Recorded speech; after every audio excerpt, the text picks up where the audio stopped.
L'histoire commence lorsqu'un étrange écho-radar apparaît dans le ciel algérien. Les premières mesures laissent les opérateurs perplexes, la signature n'a rien de normal. Pendant plusieurs heures, les radars russes et chinois intégrés au réseau algérien suivent cette anomalie.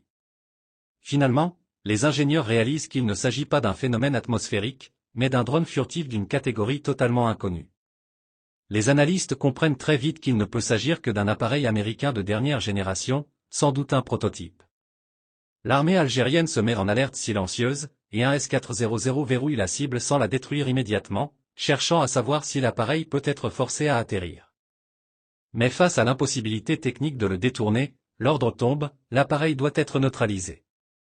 Lorsque le missile frappe, les opérateurs réalisent qu'ils ont abattu un engin d'une valeur technologique inestimable.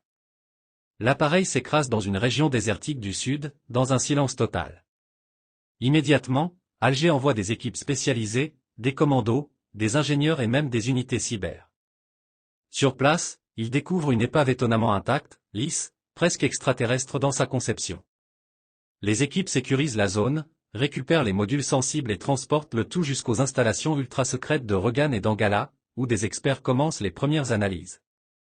Très vite, ils comprennent que cet engin n'est pas un drone ordinaire, il s'agit d'un RQ-180, le plus secret de tous les drones furtifs américains, supposé invisible à tous les radars du monde.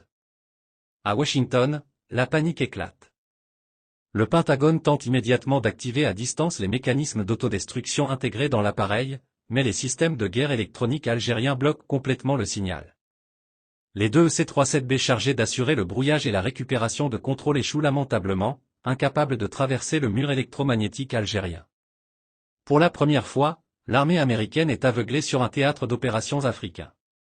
Les communications internes fuitent, les commandants d'Africom ne comprennent pas comment un pays du Sud peut neutraliser en quelques heures un drone conçu pour échapper aux défenses russes et chinoises.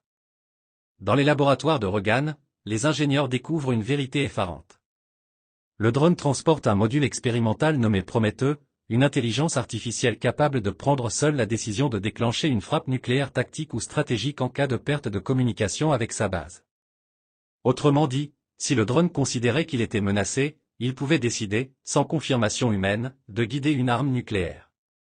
L'équipe, choquée, comprend que ce système était actif depuis 3 semaines. Pire encore, la liste de ces cibles secondaires ne concerne pas seulement l'Algérie. Des installations russes au Niger, des convois chinois au Soudan, des positions iraniennes en Syrie, mais aussi des bases françaises apparaissent dans le système comme des pertes acceptables. Le Sahara, immense et silencieux, devient soudain l'épicentre d'un risque de guerre mondiale. La Russie réagit immédiatement. Moscou envoie un convoi aérien de Ilyushin Il-76, chargé d'équipements jamais exportés, radar Voronezh DM, système S-550, défense antimissile de haute altitude, matériel de cryptanalyse. La Chine fait de même. Pékin annonce que toute atteinte à la souveraineté algérienne sera considérée comme une atteinte directe à ses intérêts. Elle expédie un avion Y-80 rempli de spécialistes et de technologies avancées, décidé à profiter de cette occasion pour analyser les secrets du drone américain. L'Iran se joint au mouvement. Téhéran livre des dizaines de systèmes de défense, des batteries Bavar 373, plus de 200 drones Shahed 149 ainsi que des instructeurs. En quelques jours, Alger devient l'un des points stratégiques les mieux protégés au monde. Dans le sud, des tests surprenants commencent. Les ingénieurs découvrent que le drone américain contient une nouvelle technologie, un micro-réacteur à micro-ondes, capable de neutraliser toute électronique sur un rayon considérable. Cette technologie, encore active malgré le crash, est installée sur un drone algérien pour analyse. Pour les spécialistes, il s'agit d'une avancée militaire qui pourrait bouleverser l'équilibre régional. L'humiliation pour Washington devient historique. Depuis le crash du U-2 en 1960, jamais les États-Unis n'avaient connu un tel revers. Mais la situation est encore plus grave, cette fois, l'appareil n'a pas été abattu par une superpuissance comme la Russie, mais par l'Algérie. La Maison-Blanche tente de nier, parle d'une manipulation, mais les preuves sont trop nombreuses. Une vidéo publiée par l'agence APS montre l'épave, les modules, les documents extraits des disques durs, et surtout un dossier explosif découvert par les analystes algériens, le plan Desert Manticore. Ce plan prévoyait la neutralisation progressive de l'Algérie d'ici 2026, avec une cartographie complète du territoire, un sabotage des réseaux électriques à l'aide de malwares infiltrés depuis des années, puis une attaque aérienne massive coordonnée entre l'armée américaine, l'armée israélienne, l'armée française et l'armée marocaine. Des B-2 Spirit armés de GBU-57 devaient frapper les infrastructures vitales, tandis que des drones kamikazes étaient programmés pour saturer les villes, provoquant potentiellement des millions de morts civiles. Ce projet, signé par les plus hauts responsables militaires américains, déclenche un scandale mondial. En Afrique, la réaction est immédiate. L'Union africaine se réunit en urgence. 42 pays condamnent l'agression impérialiste et déclarent leur soutien total à l'Algérie. Des foules envahissent les bases françaises au Sahel. Barkhane s'effondre en quelques jours. Les capitales africaines comprennent qu'un pays du continent vient de briser un tabou historique, celui de la domination militaire occidentale. En Israël, la crise interne s'aggrave. Pour la première fois depuis 2023, des réservistes refusent de rejoindre leurs unités.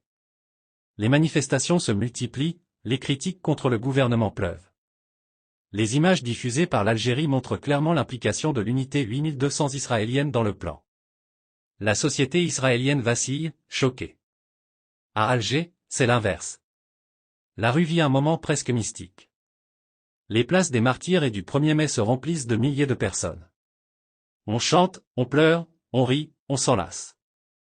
Les gens savent qu'ils viennent de vivre un moment que l'on racontera pendant des générations, l'instant où l'Algérie a dit non à une superpuissance et où cette superpuissance a reculé. Les enfants dessinent des S400 et des étoiles américaines tombant du ciel. Les artistes composent des chansons pour célébrer l'événement. Même les supporters du MCA et de la JSK, pourtant rivaux historiques, chantent ensemble. Les poètes pleurent en direct à la télévision. Dans les villages du Sud, les anciens regardent l'épave posée sous un hangar ouvert et sourient. Ils répètent la même phrase, ils pensaient que notre sable était vide. Ils découvrent qu'il est rempli de lions. L'Algérie vit alors ce que beaucoup appellent sa seconde indépendance, non plus seulement politique, mais technologique, stratégique et mentale. Car lorsque l'on abat le drone le plus secret de la première armée du monde avec ses propres missiles, sur son propre territoire, et que l'on expose au monde entier les plans de destruction massive qui visaient son peuple, on change de statut à l'échelle internationale.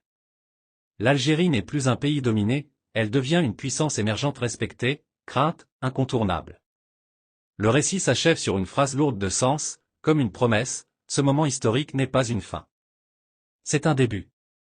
Et la suite reste encore à écrire.